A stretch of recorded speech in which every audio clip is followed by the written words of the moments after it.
Welcome to a new episode of Middle East Insights. Don't forget to subscribe to the channel, like the video, activate the notification bell to stay updated, and share. Today, amidst what has been referred to as exceeding the 3-kilometer limit, the Israeli army has calculated certain developments. The main question is the isolation of heavy short-range rockets. This remains a crucial point in the Israeli army's latest assessment. The Israeli army focuses on two primary goals: removing the effectiveness of short-range missiles while ensuring they do not reach significant locations, such as Haifa Bay. However, the situation indicates that these missiles are still reaching the bay, signaling that the intended outcomes have not been fully achieved. The key issue for the Israeli military is how Hezbollah is responding. Hezbollah has emphasized that its drones can reach any location in Israel, be it in the south, east, or anywhere else. These drones, including attack drones specifically, are capable of hitting all targets. Hezbollah's decision to intensify drone strikes highlights this capability. For instance, an important and precise drone strike targeted the headquarters of the Israeli Navy's Special Operations Unit in the Atlit base, south of Haifa, causing significant damage. This marked a direct retaliation from Hezbollah, delivering a severe blow to the naval units involved in previous conflicts. Another drone operation targeted a military checkpoint near the settlement of Avavim, achieving high precision, along with additional strikes on other locations in the same area. Regarding short-range missiles, the Israeli Army's strategy involves deploying the 36th Division to push 7 kilometers deep into territories to prevent these missiles from threatening Haifa Bay. However, extending the range increases the likelihood of Haifa Bay being hit. This has led to reassessments and detailed strategic reviews. The worst-case scenario for Israel involves continuous strikes on Haifa, with up to 70 missiles landing every hour.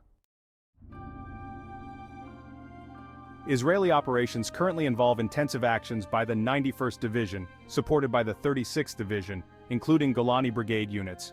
The goal is to restrict the effective range of these missiles. However, there have been substantial losses among units, such as the 13th Battalion, raising questions about the efficacy of these operations.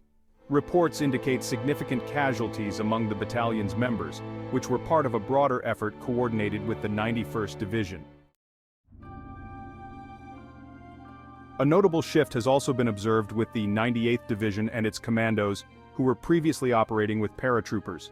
Some units from the 98th have been reassigned to the 91st Division for precision missions and infiltration operations targeting critical points such as tunnels, launch platforms, and other strategic locations. This redeployment reflects a significant reorganization aimed at addressing the challenges of advancing beyond the 3-kilometer mark. The current objective is to secure the area up to 7 kilometers, with plans to extend control to 10 kilometers as part of the next phase. In this context, air power plays a pivotal role, with Israel intensifying aerial bombardments every 2 hours as part of its overarching strategy.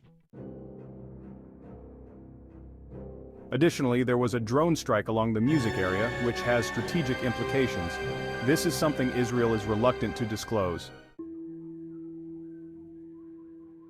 The second phase, aimed at protecting Haifa Bay, highlights a crucial point. Despite Israel's efforts, Haifa Bay remains vulnerable to strikes. For example, the mention of LAMARS reminds us of a significant prior success, as these missiles, despite Israeli attempts to neutralize them, continue to pose a threat. The important development today is the confirmation of at least one successful strike involving LAMARS and another involving the 13th Unit. This represents an exceptional escalation. Another critical point is the involvement of the 7th Brigade, the 991st Division and commando units transitioning from the 98th to the 91st Division in this attack. The mere ability to break this wave of attacks would be a significant blow to Israel's strategy.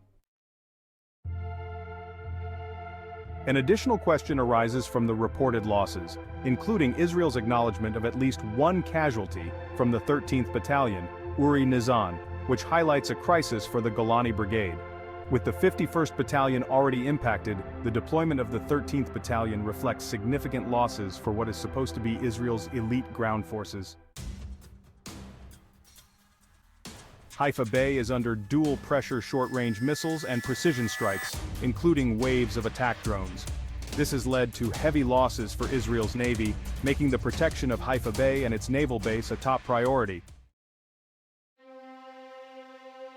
Moreover, Israel faces a broader maritime surveillance crisis along its coastlines, with American support now central to maintaining these operations.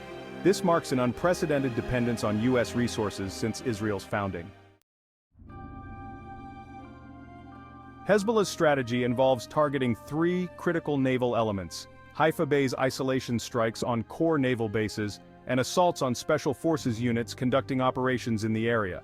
These attacks have caused exceptional losses, including the shutdown of critical regional communications centers for up to 4 hours, and the reassignment of naval operations to other bases. The damage to Israel's naval infrastructure has forced a reduction in the defense of gas fields in the eastern Mediterranean to just 18%, representing a significant setback over the past 48 hours.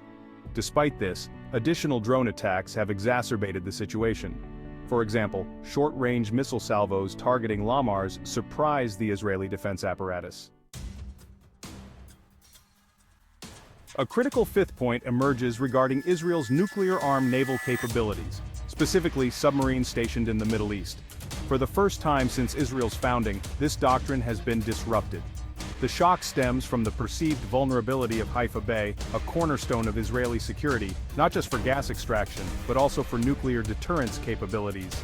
Israel's inability to maintain its underwater nuclear operations and delays in deploying its Dolphin II submarines, some of which were out of operation for 13 hours for maintenance, represents a severe blow to its strategic posture. This development has put Israel in a critical position even as it attempts alongside the U.S. to continue its military campaign. Despite talk of ceasefires, the situation remains highly precarious for the Israeli Navy. Thank you and goodbye.